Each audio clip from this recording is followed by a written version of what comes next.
ദൈവനാമം വാഴ്ത്തപ്പെടുമാറാകട്ടെ. വിശ്വസിക്കുന്നവർക്ക് അവൻ തൻ്റെ രക്തം മൂലം പ്രായശ്ചിത്തമാകുവാൻ ദൈവം അവനെ പരസ്യമായി നിർത്തിയിരിക്കുന്നു.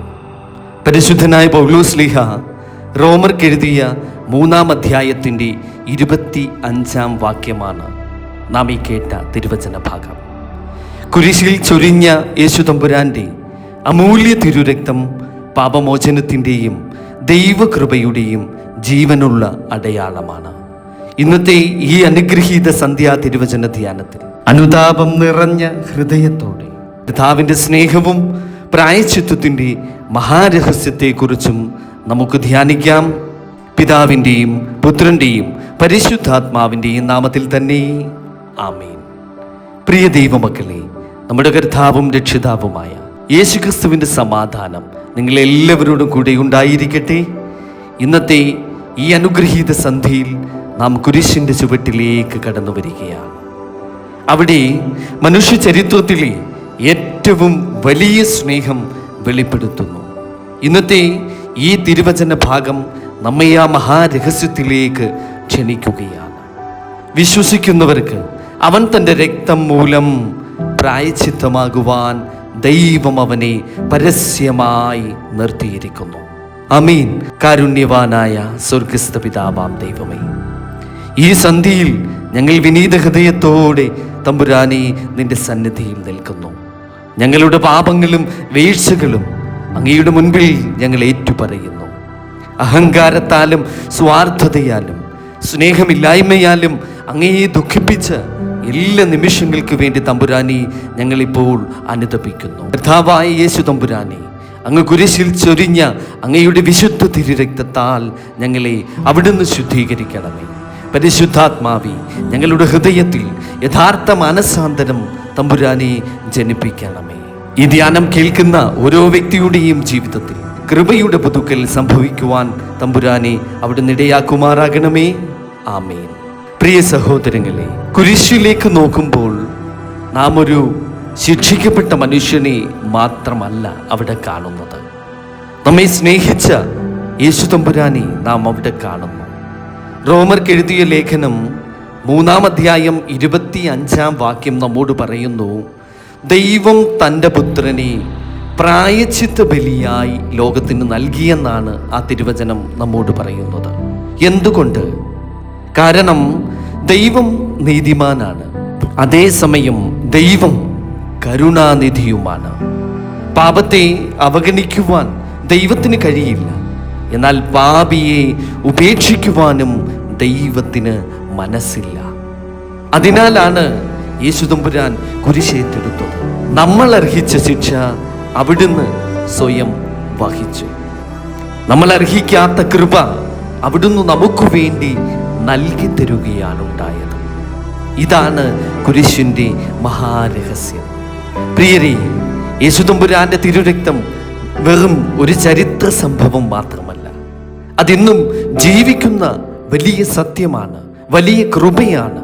വിശുദ്ധ കുർബാനയിൽ ആ ബലിയുടെ ഫലം സഭയിലൂടെ നാം അനുഭവിക്കുന്നു. വിശുദ്ധ കുംഭസാരത്തിൽ ആ തിരുരക്തത്തിൻ്റെ ശുദ്ധീകരണം ഇന്നും നമുക്ക് ലഭിക്കുന്നു. ആയതിനാൽ ഒരു പാപിയും നിരാശപ്പെടേണ്ടതില്ല. കാരണം കുരിശ് പറയുന്നത്, നീ തിരികെ വരിക, ഞാൻ നിന്നെ സ്വീകരിക്കും.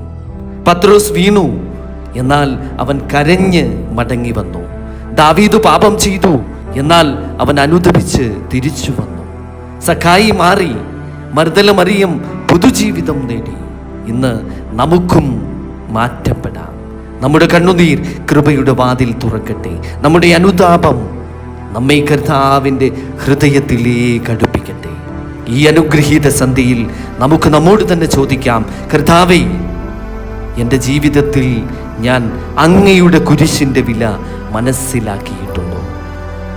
അങ്ങയുടെ തിരുരക്തം എനിക്ക് വേണ്ടിയാണ് ചൊരിഞ്ഞത് എന്ന ആ വലിയ സത്യം ഞാൻ ഹൃദയത്തിൽ സ്വീകരിച്ചിട്ടുണ്ടോ?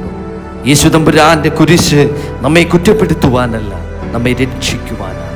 അതിനാൽ ഇന്ന് ആ കുരിശിൻ്റെ ചുവട്ടിൽ നമ്മുടെ ഭാരങ്ങൾ നമുക്ക് ഇറക്കി വയ്ക്കാം.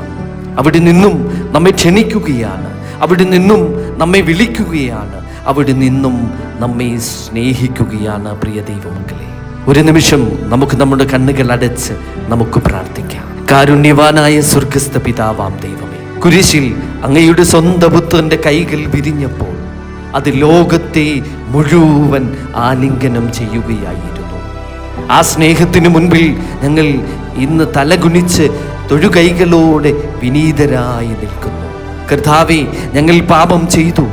ചിന്തയാലും വാക്കുകളാലും പ്രവൃത്തിയാലും അങ്ങേ വേദനിപ്പിച്ചു.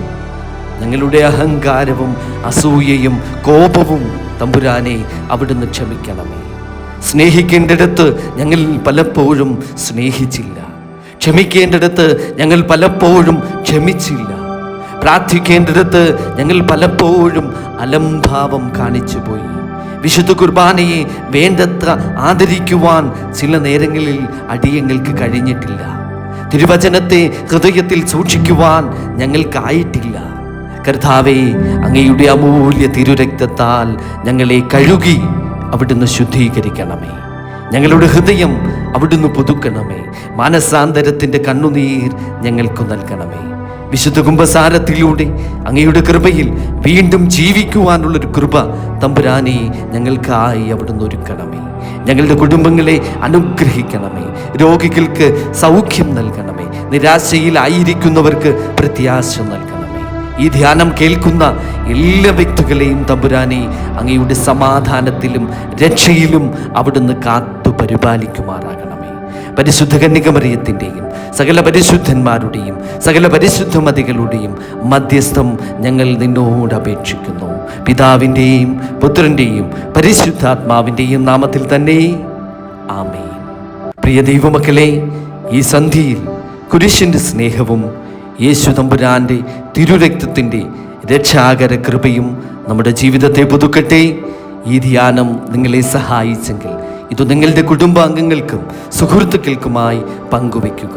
ദൈവവചനം കൂടുതൽ ഹൃദയത്തിലേക്ക് എത്തുവാൻ ഇത് ഒരു കാരണമാകും. ഈ ശുശ്രൂഷയ്ക്കായി പ്രാർത്ഥിക്കുകയും ചെയ്യുക. കർത്താവായ യേശുമിശിഹായുടെ കരുണയും സമാധാനവും നിങ്ങളെല്ലാവരോടും കൂടെ എന്നും എന്നേക്കും ഉണ്ടായിരിക്കുമാറാകട്ടെ. ആമേൻ. സ്തോത്രം. ഹല്ലേലൂയ.